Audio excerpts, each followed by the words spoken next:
Hello mga ka-STAS! Napakaswerte naman talaga ng mga taga-Palawan dahil araw-araw ay nakikita nga nila itong si Daniel at dagdag mo pa nga ang ibang cast ng Incognito na talaga namang naggagwapuhan at masayang-masaya nga sila na kumpleto nilang nakakasama at nakikita araw-araw ang cast ng Incognito. At ang ikinatutuwa pa nila ay talagang magiliw itong si Daniel na nakakapagpa-picture sila. At mismong ang mga tao na ang nagpo-post ng mga larawan. Kadalasan pa nga ay itinatag pa nila ito kay Daniel. Kaya naman talagang kalat na kalat sa social media ang mga larawan ngayon ni Daniel.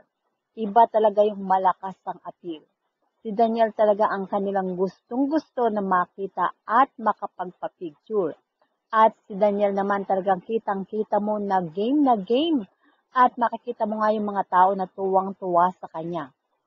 Halos inaabot na ng 9 araw ang shooting ng Incognito sa lugar ng Palawan. At nakuha, busog na talaga ang mga mata ng ating mga kababayan doon. Sigurado na silang lahat ay aabangan nga ang pag-ere ng Incognito. At ngayon nga, mainit na ang pinag-uusapan yan kung anong oras ba talaga ito e-ere. Sabik na ang mga televiewers na mapanood ngang muli itong si Daniel Padilla. At kitang-kita naman na talagang malaki ang pagbabago sa kanyang gagampanang papel.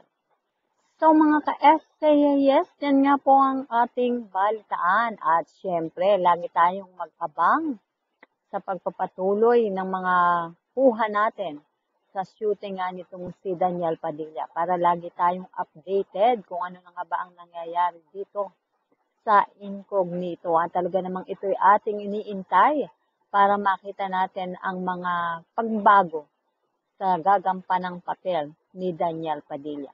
Well, huwag niyo pong kakalimutang mag-like, share, and subscribe.